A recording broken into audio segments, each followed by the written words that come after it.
Okay, so we'll do evening chanting in Pali.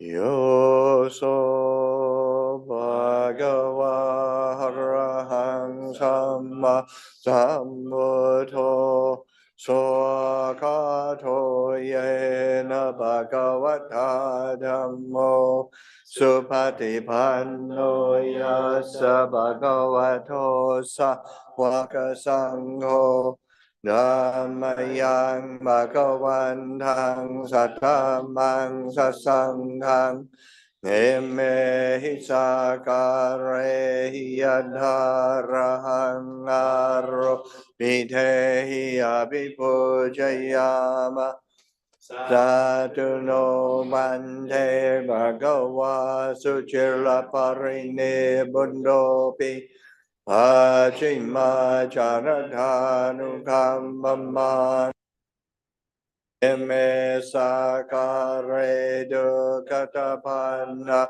Karabande Patiganatu Kamha Kange Kalatang Idhaya Sukaya Arahang Samma Sambuddho Bhagava Buddhang Bhagavantang Abhivademi Swakato Bhagavata Dhammo Dhammang Namasami Supatipanno Bhagavato Sāvaka Sangho Sanghang Namami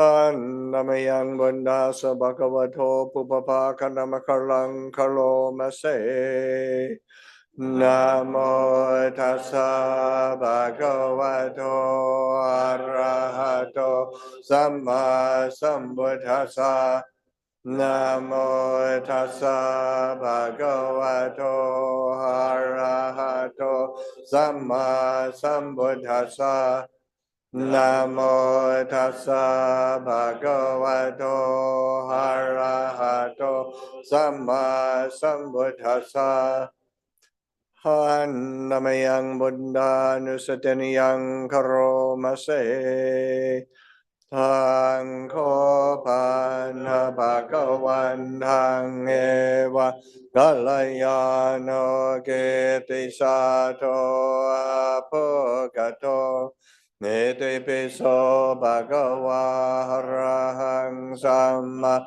Sambuddho Vicha Charana Sambhano Sugatolo Gavido Nanutaro Polisa Dhamma Saratisa Na Deva Manusanang Buddho Bhagavati Namayang Buddha Bikiting Karomase Buddha Varahanda Varata Tikona Diyundo Sutta Pinyana Karuna Hisamma Katato Bodhe Siyo Sujanatang Amala Vasulo Vana Mahang Dhammaranang Sirasa Jenendhang Monoyo Sapapanina Saranang Hemamutamang Vatamanu Satitanang Wanda Nitang Sirenahang Buddha Sahasamita Soa Buddho Mesami Kesaro Buddho Dukkha Sakata Javitata Jahita Same Buddha Sahang Niyade Misare Ranje Mitang Chitang วันทันโดหังจริสามิบุญดาเสวสุโพธิตังนาติเมสารนังอัญญังบุโดเมสารนังวรังเอเตนะสัจวะเจนวะเทยังสาธุสาสเนบุดังเมวันดมา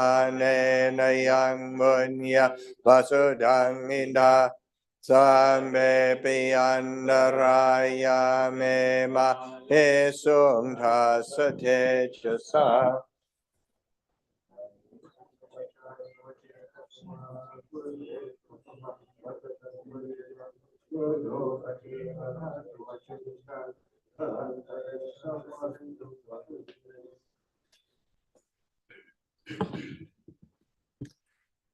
อันนามยังธัมมานุสตินยังคโลมาเส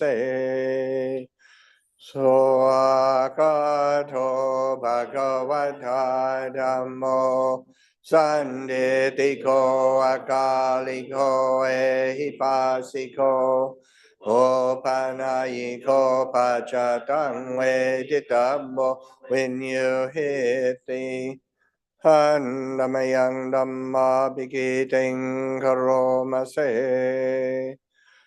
โออาคาตถาติกุณายโยกวเสนัสโยโยมาคปะกปะริยาติวิโมกเปโตธัมโมคุโลกปัตนาตตถาริตาริวันนามหังธรรมหระวรธรรมเมธังธัมโมโยสาปปานินาสารนังเขมมุตตมังดุติยานุสติทานังวันดามิตังสิเรนะหังนามาสาหัสมิทาโสวะธัมโมเมสามิเกสโรธัมโมดุคัสสะกาตาจเวทาตาจหิทาสเมนามาสาหังนิยาเดมิสเรรัญเจวิตังจิตังวันดันโนหังจเรสามิดัมมาเสวสุดัมมตังนาติเมสารนังอัญญังดัมโมเมสารนังวรังเอเทนะสัจวะเจนะวะเตยะสาธุสาสเนธัมมังเมวันดมาเนนยังบุญญาบาสุดังอินดาสัมเบปิยันดรายาเมมาเอสุงทัสเทจสา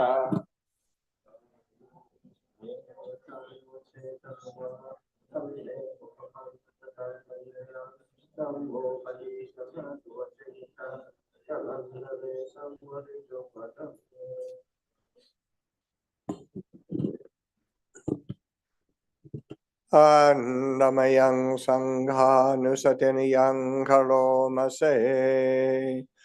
สุปฏิปันโนภะคะวะโตสาวกสังโฆอุชุปฏิปันโนภะคะวะโตสาวกสังโฆญาญาปฏิปันโนภะคะวะโตสาวกสังโฆสามีจิปฏิปันโนภะคะวะโตสาวกสังโฆยะติทังยานหาลิโพลิสโยกานิยาตโพลิสโภคลาเอสะภะคะวะโตสาวกสังโฆปาหุนายโยปาหุนายโยนะกินายโยอัญจลิกรณิโยอนุตตรังบุญญาเกตังโลกัสสติหันนามยังสัง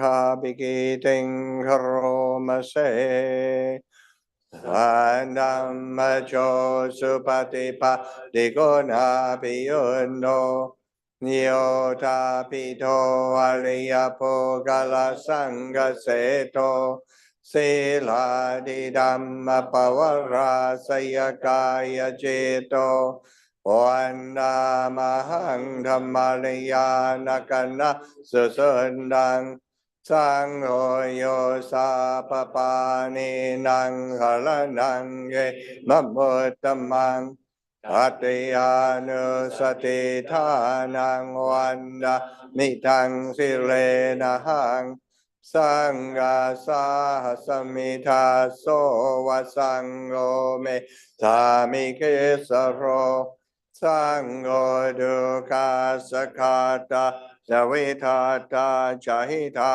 สเมสังฆาสาหังนิยาเดมิสเรละเดวิตังจิตังวันนันโนหังเจริสามิสังฆา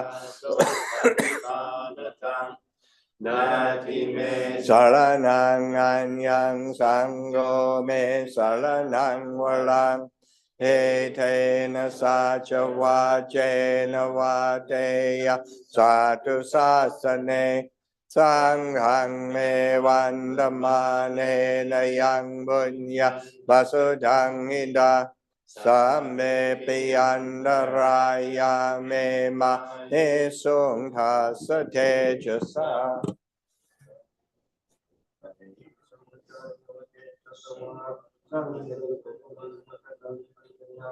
สังโฆปฏิฆาตุวะเตนะสังฆเรสัมมาริโสสังเฆ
Just curious, does anybody know how to invite the Ajahn to give a Dhamma talk?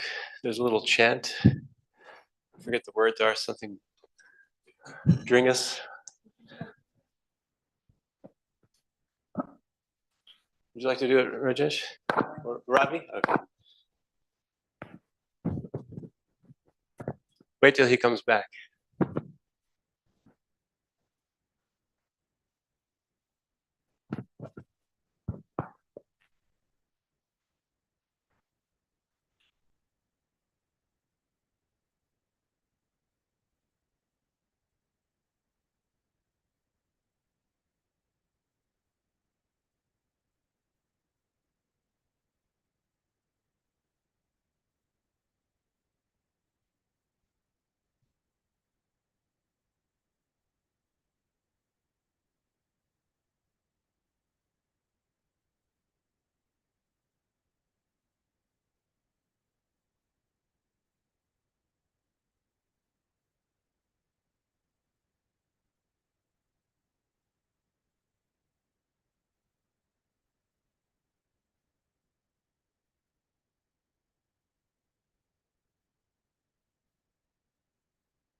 So I'll just tap.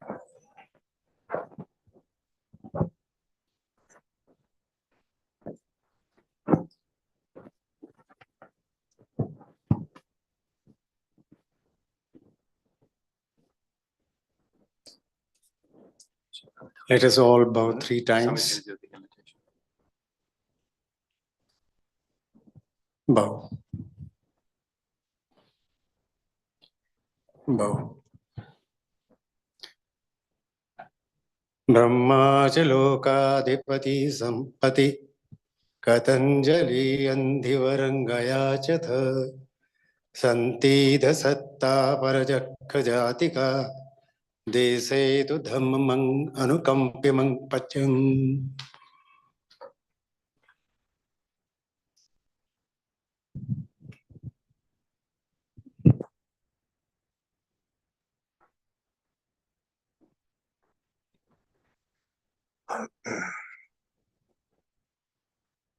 Namo tassa bhagavato arahato samma sambuddhassa. Namo tassa bhagavato arahato samma sambuddhassa. Namo tassa bhagavato arahato samma sambuddhassa. Buddhang Dhammang Sanghang Namasami.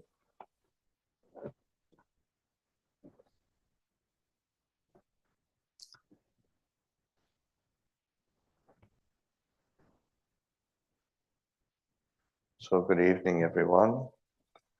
Nice to be back here at Dhammaram and be with you all here. I dropped in here about a week ago, I guess, and just passing through. And then I've been up in Rishikesh and then in Rampur Ganda to see the land and see where the proposed monastery will be. We did a blessing on the land, and a few of you were up there, a few of the group were up there. And it felt very good to see the kind of the beginnings of a lay community in rural Haryana, and the villagers coming out and taking an interest in the presence of the monastics. Quite lovely to see, because I think one of the things that's important to reflect on is that this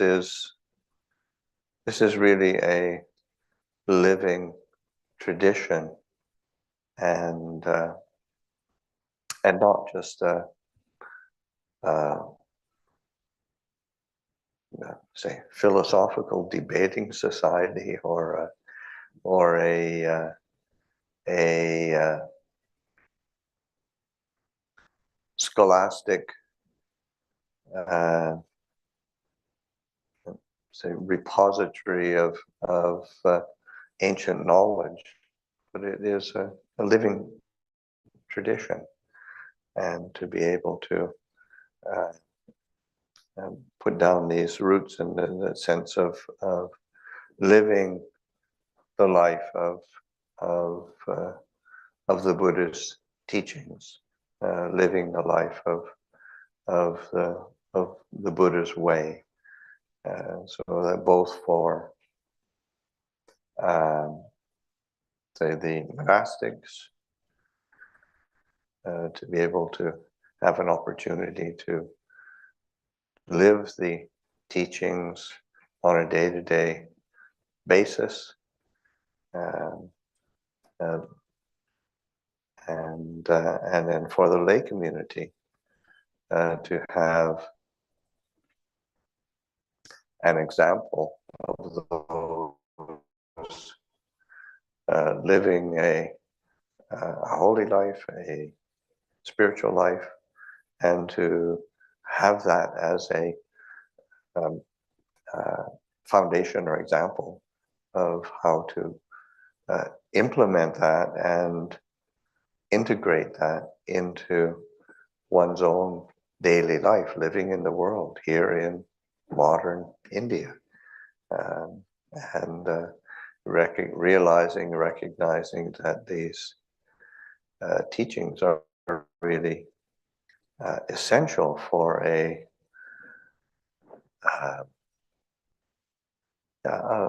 life well lived, a life that has an anchor or has a foundation in something that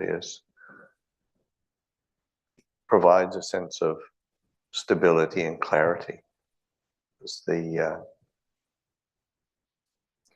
There just isn't a whole lot of stability and clarity in the world, and whether it's the world of India, the world of Thailand, the world of the United States of America, pretty chaotic and unsatisfying. So that just to recognize that we do have these teachings that give a foundation of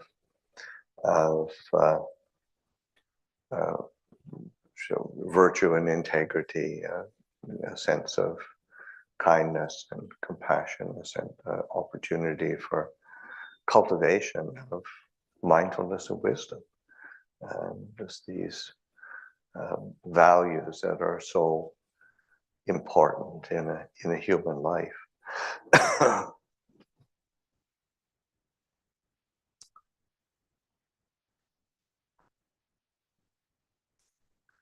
This afternoon we had an open afternoon, so we took the opportunity to go to the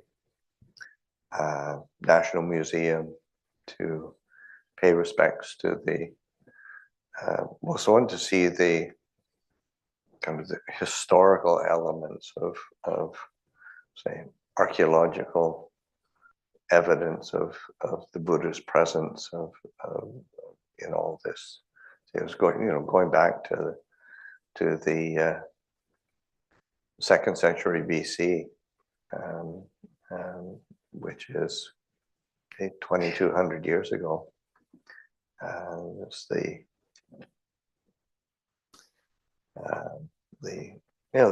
art and depictions of the Buddha and of the stories of the Buddha's life, the Jataka tales. These are well loved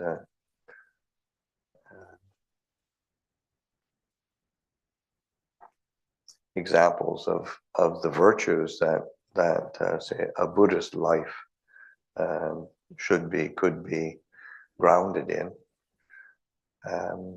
and then of course being able to pay respects to the Buddha's relics, the physical relics, remainders of the Buddha's body. So it was a physical reminder that the Buddha was a real person who was born, grew up, died in ancient India, and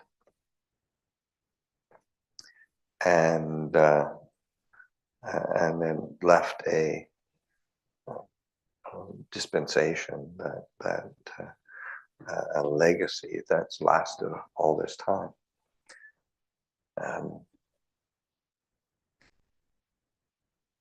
Unfortunately, it was more than chaotic. There's a couple tour groups that were coming, and they were. I mean, I guess they were pilgrims, but they weren't very respectful or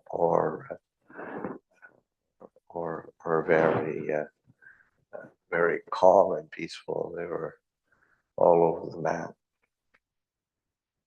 But that's the people bring their own stuff, and we didn't go there. When you go to a place to recollect the Buddha, and when you're in the Buddha's presence or in the Buddha's in the land of the Buddha, you don't dwell in fault finding and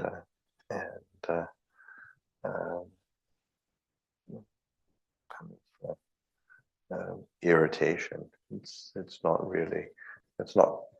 really what the Buddha's relics are for, to get irritated and upset about somebody else's behavior. You go there to pay homage, to pay respects, and and there is inevitably it either is a conducive situation, which is peaceful and settled, or it's, as it was today, kind of chaotic, which I think is pretty much like Ajahn Jivako, and I guess several of the group have already gone to Bodh Gaya to join in Tripitaka chanting. Does it start tonight? Yeah, I think in December 1st, I think it does start tonight. And I haven't been to Bodh Gaya for over 30 years now. But all the reports are that it's fairly constant chaos.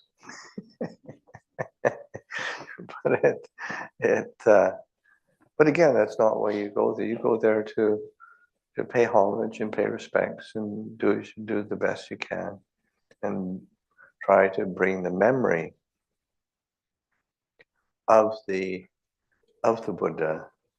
So it's on a certain level, it's kind of like how do we live our life and bring to mind the refuge of Buddha Dhamma Sangha, which is these are the traditional refuges of a Buddhist, and how does one recollect that in not just in the most ideal circumstances, but how do we recollect and maintain that refuge of the Buddha in our hearts in ordinary circumstances or in difficult circumstances, because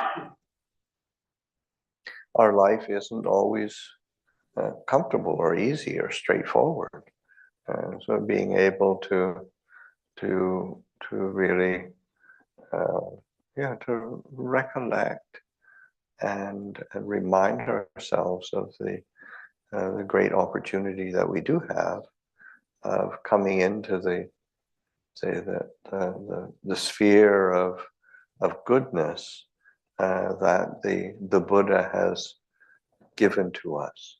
He's given us this sphere of blessings that we can either pay attention to and dwell in and steep ourselves in, or we can distract ourselves and get upset, irritated, absorbed in whatever. I mean, that's sight, sound, smell, taste, touch. There's a constant impingement wherever we are, whether you're in the midst of Delhi or you're in one of the quiet forest monasteries in Thailand, or like my own monastery, Abhayagiri Monastery in Northern California. And it's extremely beautiful forest, very, very quiet.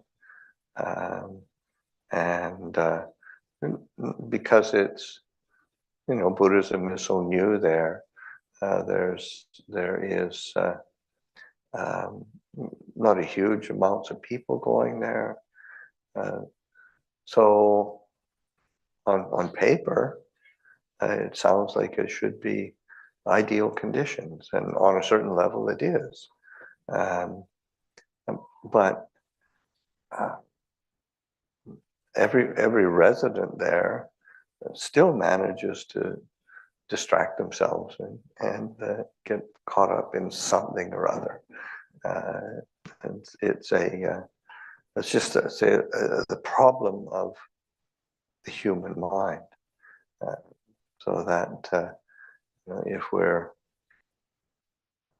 waiting to have perfect conditions, like waiting until Delhi becomes a peaceful, settled environment. I mean, that's a long wait. We need to be able to bring the refuge into the heart, to recollect recollect the Buddha, and the and just simple acts of can be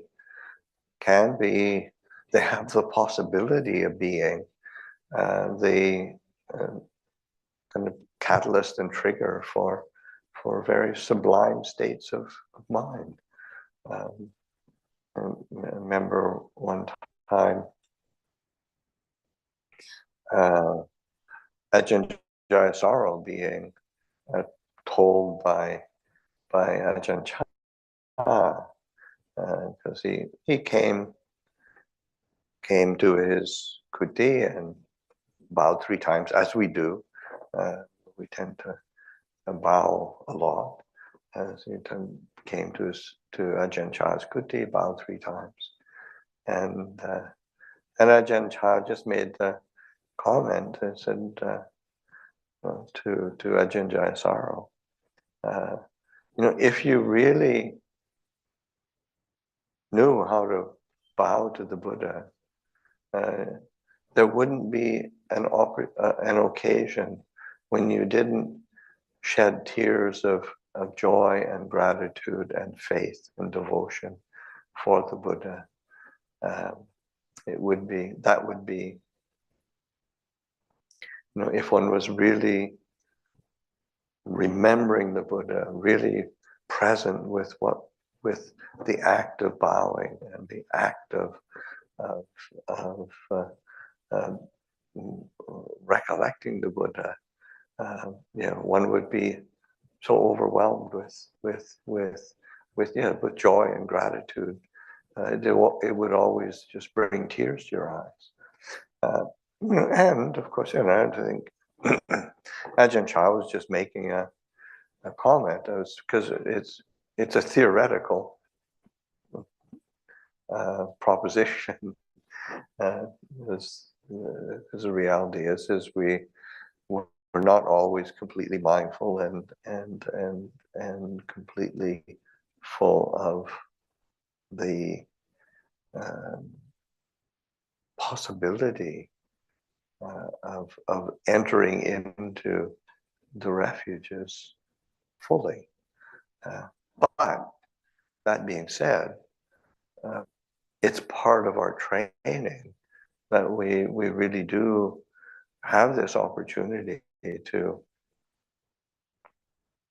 bring to mind that refuge, because it's so fundamental to this practice, to have that foundation in faith or in devotion, in saddha, and faith not just in belief, but a kind of an understanding, recognition, appreciation for the profundity of the Buddha's teaching and his way, and the gift that he gave to humanity. So that sense of what the Buddha stands for, to really keep reminding ourselves of that. And just in the normal chant, when we say Namo Tassa Bhagavato Arahato Samma Sambuddhassa, what that points to is 3 fundamental qualities that are kind of the linchpins of virtues that we want to be establishing ourselves in. So wisdom, compassion, and purity. And so that sense of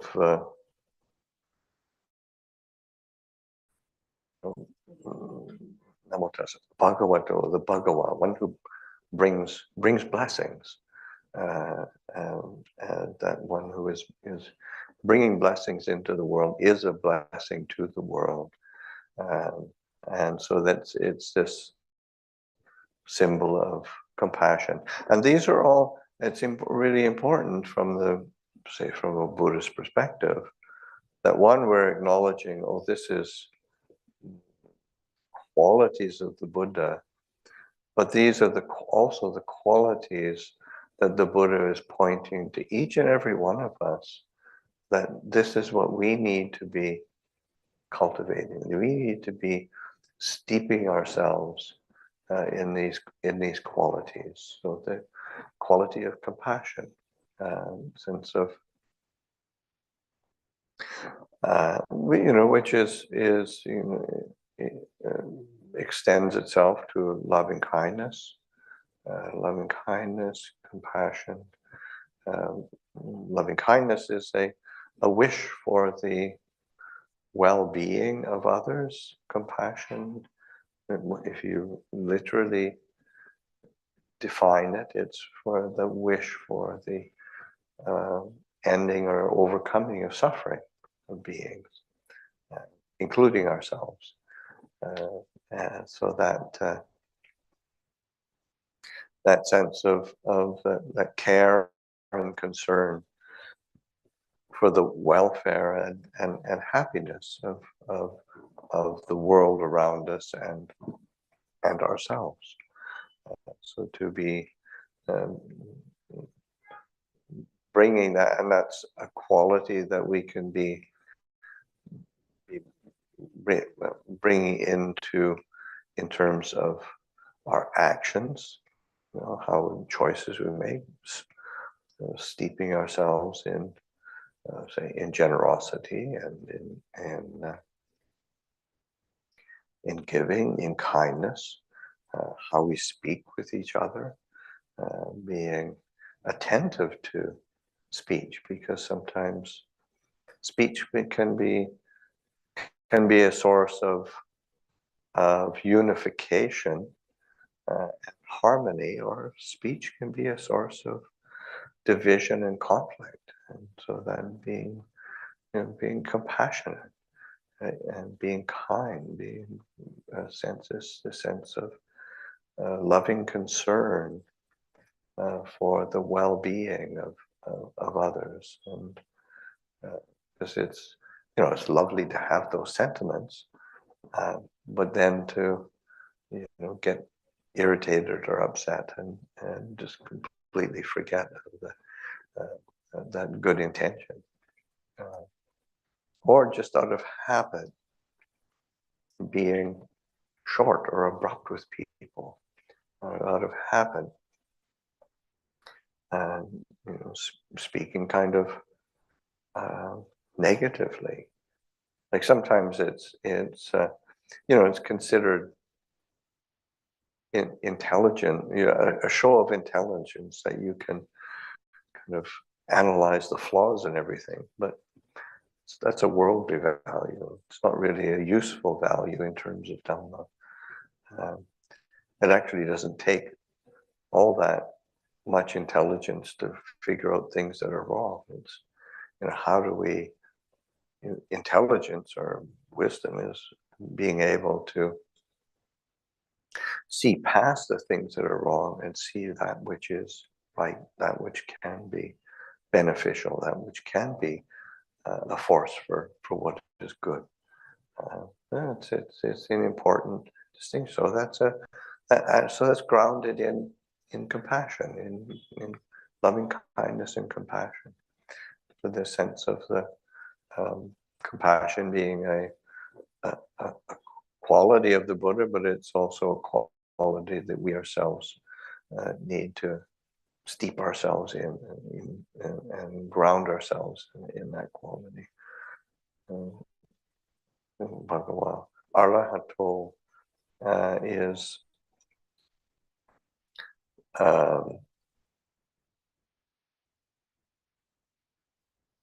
it's pointing to the quality of purity. The traditional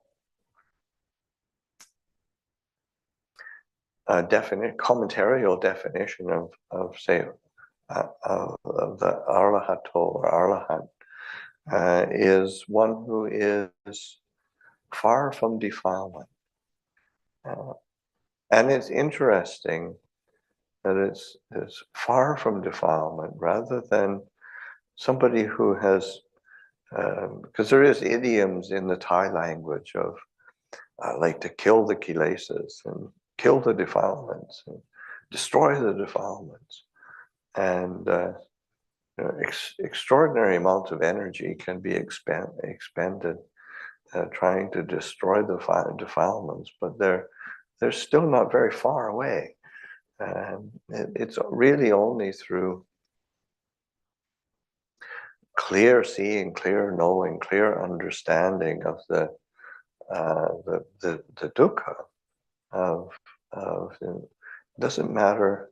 It's like what when the Buddha said, when you heat an iron ball so that it's red hot and glowing, it doesn't really matter where you touch it. It's going to hurt. It's going to be painful. And that's the nature of samsara. It's the nature of the mind that is still steeped in its biases and its defilements. And so that one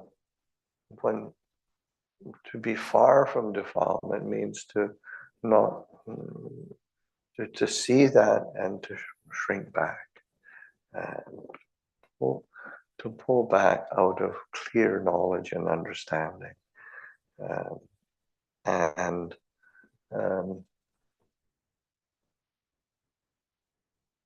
there's a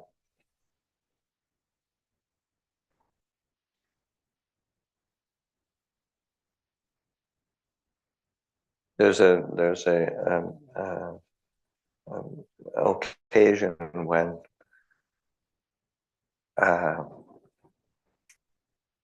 Ajahn Chah was he was sitting and teaching and talking, receiving visitors under his kuti as he did, and there was somebody who was there and listening and intent and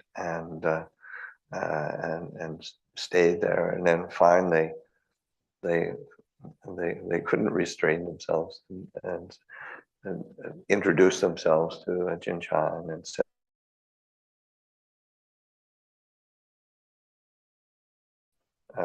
that as a palm reader, so they could discern people's character and disposition and their what's in store for them,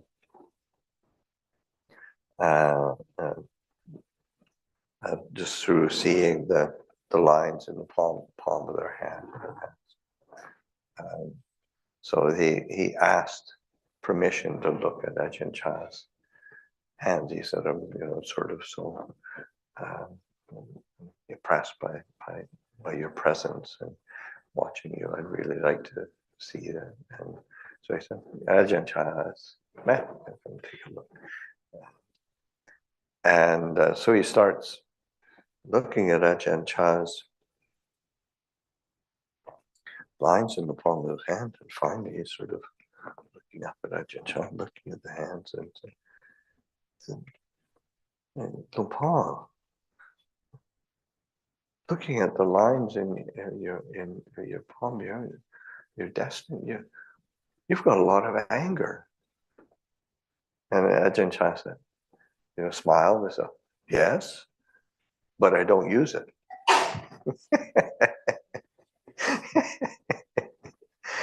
So it's just far from defilement.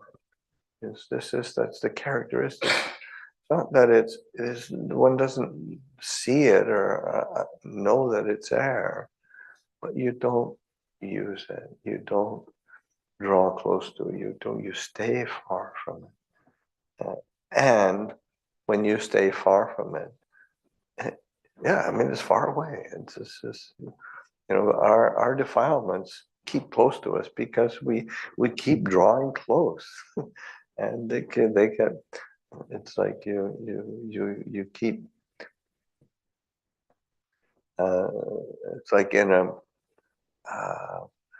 lawn or in a park or something, and people walk along a certain path. They go, and the more you walk over it, the more the sort of the path starts to appear that in the grass, and it's the same because you use it.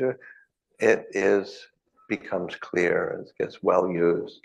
So in the same way, the path of our defilements, if we keep returning to it, they keep getting sort of stronger and clearer. So they're not used, they're not relied upon, and they fade away. So it's but fading away without clear knowledge and understanding doesn't really free the heart. It's seeing and understanding, and recognizing, say, like just like Ajahn Chah, yeah, but why use it? So why draw close?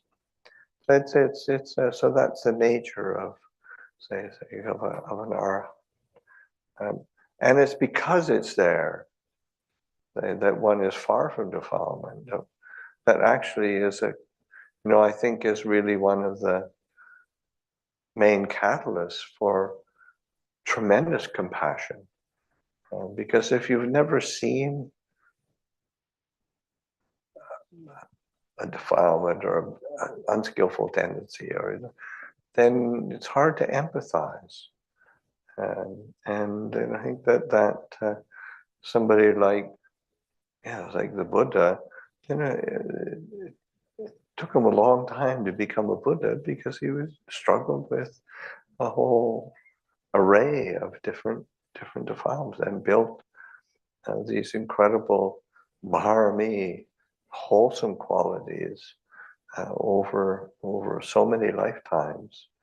But it's through seeing and understanding the nature of the nature of suffering that allows the mind to enter and abide in purity, this quality, this compassion, purity, wisdom is the last quality, and Samma Sambuddhassa, the sort of that sense of being one who has seen and understood the truth for oneself. I mean, that's the nature of the Dhamma when we do the chanting. Pachatang veditabo vinyuhi. It's the Dhamma, the truth of the Buddhists is to be seen each wise person for themselves. Yes, other people can teach it, tell it to you, point it out to you, but you still got to see it for yourself. And to be able to, another aspect of the Dhamma, open-ahiko, leading inwards.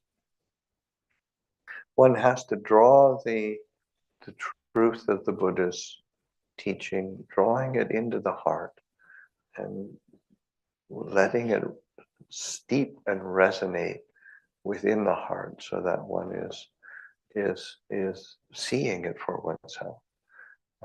These are the nature of the Dhamma that the Buddha taught. So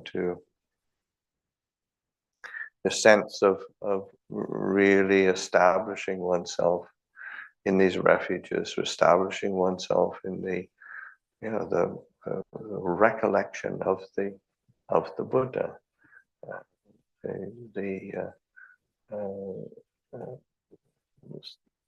and when say we go and have the opportunity to pay respects to the relics of the Buddha, the physical remainders of the Buddha, then it's an opportunity to remind ourselves of these refuges. But yeah, we don't always live close by a place where there are relics. We have to learn how to do that for ourselves.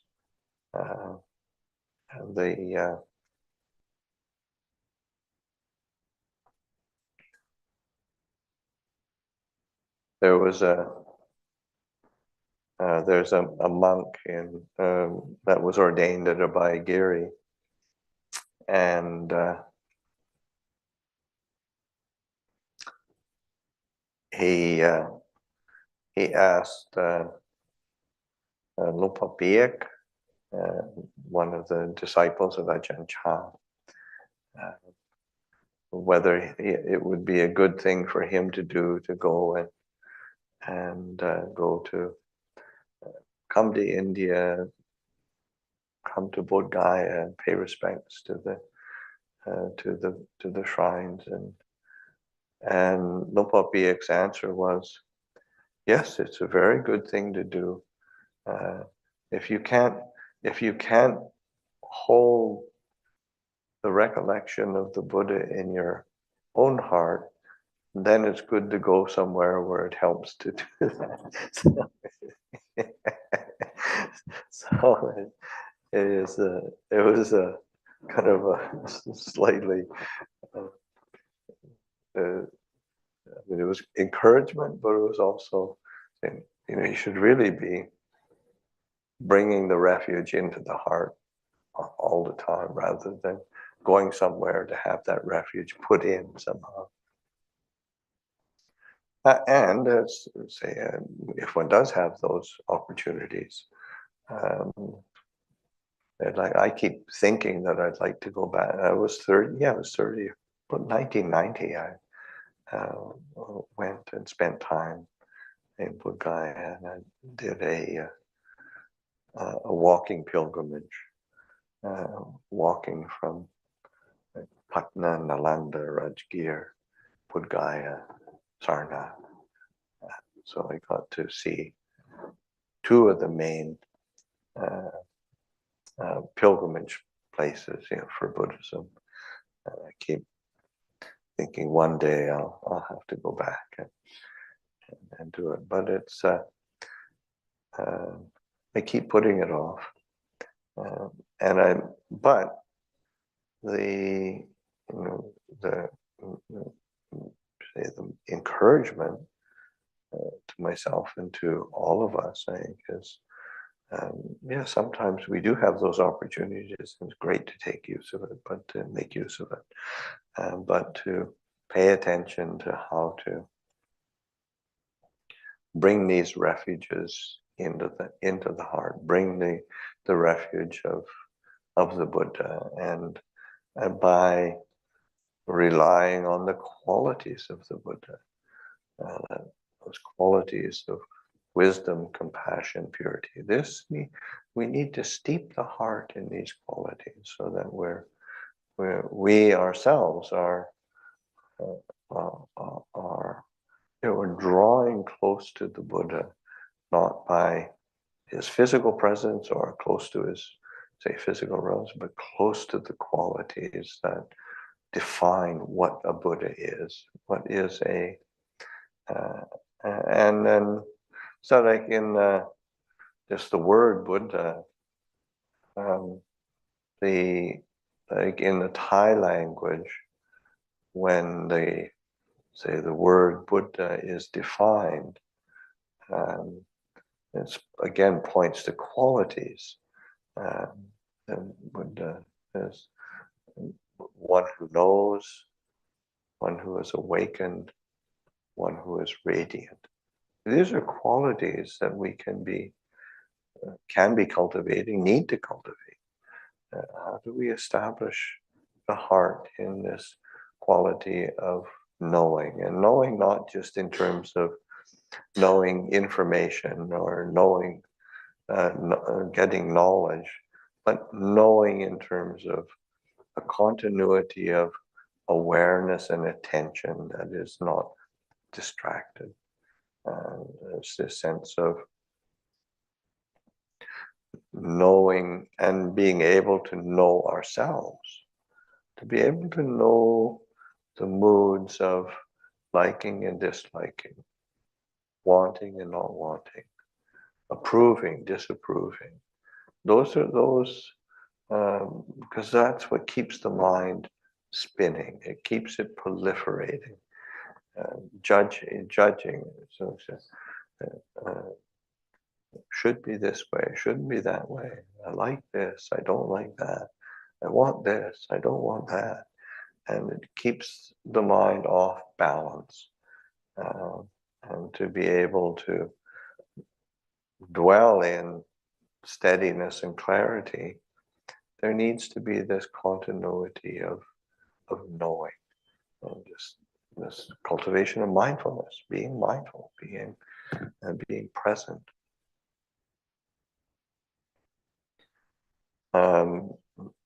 Being awake. The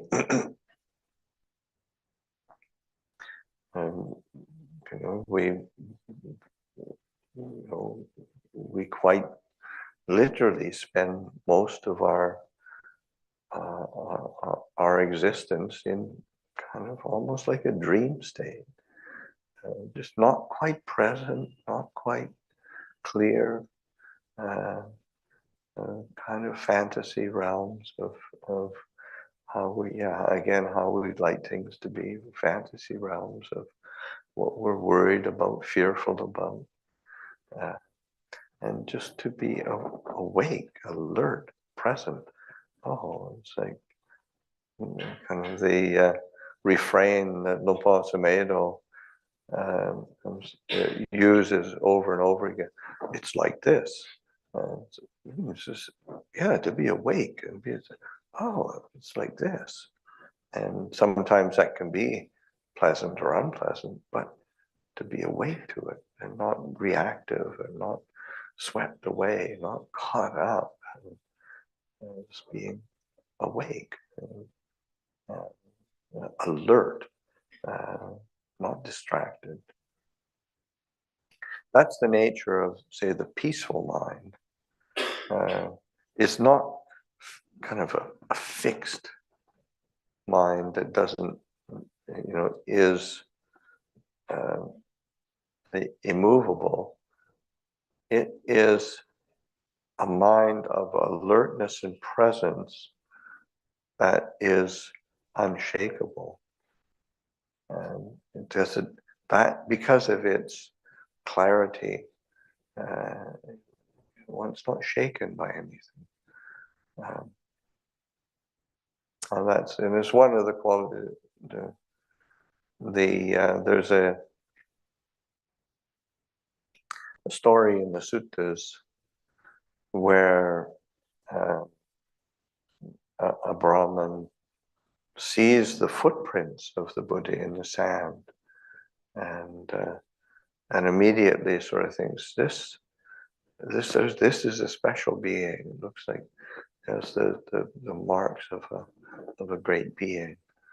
And then he followed those footsteps and footprints, and then saw the Buddha sitting under a tree. I mean, it was very radiant, peaceful, and clear. And the Brahmin came up, paid homage to him, and Buddha acknowledged his presence, and he asked him, what are you? Are you some kind of deva, some kind of celestial being? Buddha, no. Are you, some kind of naga, some kind of manifestation of power? No.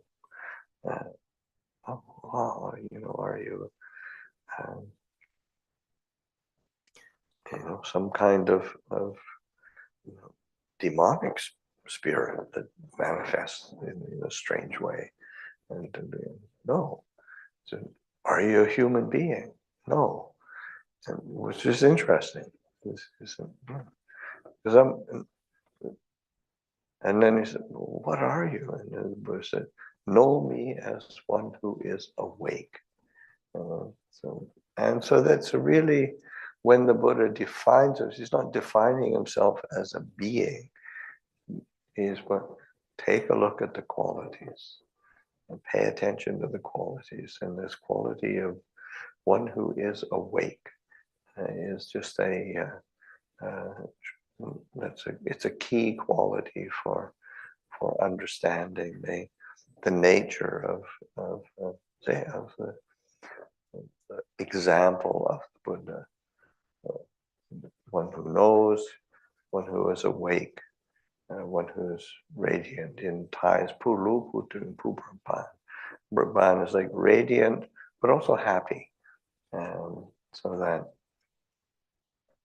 it's kind of a radiance of happiness that is there. So that I mean, it's kind of interesting that because like today there's just many of these ancient Buddha statues at the museum, and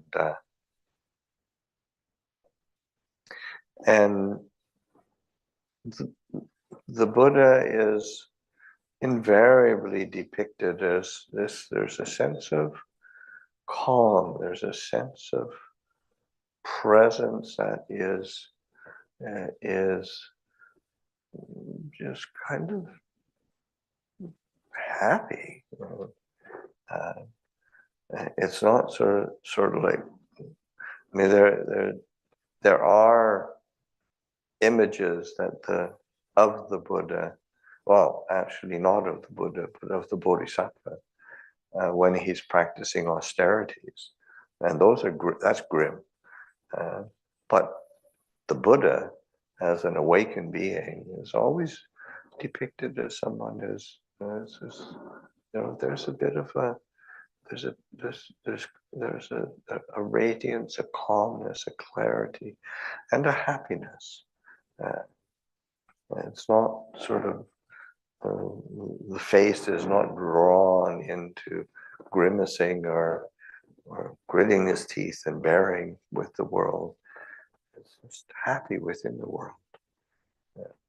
So these are examples of refuge for the heart that we can be relying on. As a being one who knows, the awake one, the radiant one. Again, these are qualities of the Buddha, but they're not qualities that are reserved only for the Buddha. They're examples, possibilities that the Buddha gives to the rest of us of how to live a life of not suffering, of being free from the limitation of the entangled existence. And so that's something that we want to use these opportunities so that just going, whether one goes to the museum and sees the relics, or one comes to Dhammarama, or one's at home. It's the recollection of the refuge of the Buddha is a primary focal point for our attention, and is an important way of laying a foundation for one's training and cultivation for the future. So I'll leave it there for this evening. Reflection. Anvayam Dhammakataya Sadhukarang Dhamase Sa Sa Sa